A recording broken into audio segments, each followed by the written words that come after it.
को संबोधित किया, जहां प्रधानमंत्री मोदी ने नॉर्वे के कॉन्स्टिट्यूशन डे पर बधाई दी from the biggest democracy in the world. Norway के कॉन्स्टिट्यूशन डे के महत्वपूर्ण अवसर पर मैं विश्व के सबसे बड़े लोकतंत्र की ओर से नॉर्वे जैसे सुदृढ़ और जीवंत लोकतंत्र की यहां की जनता को हार्दिक शुभकामनाएं देता हूं। मोदी जी ने संविधान के बारे में बात की, मोदी जी ने डेमोक्रेसी के बारे में बात की, लेकिन मोदी जी कहीं कहीं भूल जाते हैं कि डेमोक्रेसी का मतलब यह भी होता है कि सवाल जवाब करना, डिबेट करना, पक्ष प्रतिपक्ष विपक्ष, ये सारी चीजें भी डेमोक्रेसी का एक हिस्सा होती हैं। लेकिन इन सब चीजों में शायद मोदी जी को उतना भरोसा नहीं है, इसीलिए शायद सवाल लेना वो पसंद नहीं करते हैं। लेकिन नॉर्वे में वो बच नहीं पाए। हेली बोलकर एक जो जर्नलिस्ट है नॉर्वे में, उन्होंने नरेंद्र मोदी से सिंपली वो सवाल पूछ लिया जो बहुत लोग पूछना चाहते हैं। Prime Minister Modi, why don't you take some questions from the freest press in the world?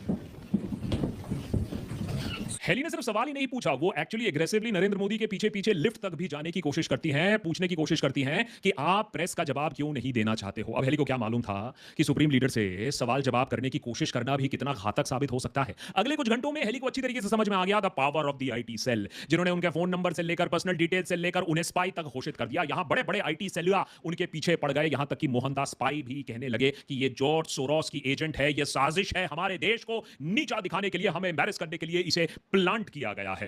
बेचारी हेली को भी क्लैरिफिकेशन देना पड़ा कि उसको लगा कि आज तक मुझे ये लिखने की जरूरत ना पड़ी, लेकिन अब लिखना पड़ रहा है कि मैं तो पत्रकार हूं, मैंने तो सवाल किया है, मैं स्पाई नहीं हूं। दरअसल ऐसे जो नरेंद्र मोदी से सवाल जवाब ऐसा करना काफी लोगों को काफी भारी पड़ता है। पिछली बार सबरीना सिद्दीकी ने वॉल स्ट्रीट जर्नल से सवाल पूछ लिया था, और उस समय भी माइनॉरिटी राइट्स इन इंडिया, जिसके बारे में काफी इंटरनेशनली चर्चा होती रहती है, उसके काफी आलोचक हैं, जो सवाल पूछा गया, What steps are you and your government willing to take to improve the rights of Muslims and other minorities in your country and to uphold free speech? उसका जवाब मिला या नहीं, लेकिन सबरीना को तो डेफिनेटली अच्छी तरीके से आईटी सेल ने ट्रीटमेंट दी, पाकिस्तानी बोला गया, उसके सरनेम के वजह से उसको खूब ट्रोलिंग झेलनी पड़ी। नॉर्वे में नरेंद्र मोदी ने सवाल नहीं लिया, यह बात उतनी बड़ी नहीं बनती अगर इस पर कोई डैमेज कंट्रोल किया जाता, अगर कोई ठंडे दिमाग से इसके बारे में सोचता।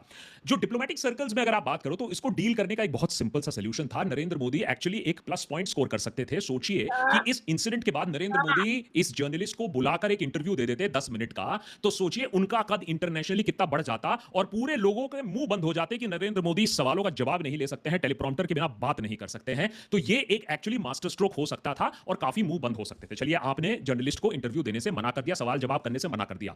मिनिस्ट्री ऑफ एक्सटर्नल अफेयर्स एक इनफॉर्मल ब्रीफिंग करा सकती थी, ऑफ द कैमरा ब्रीफिंग करा सकती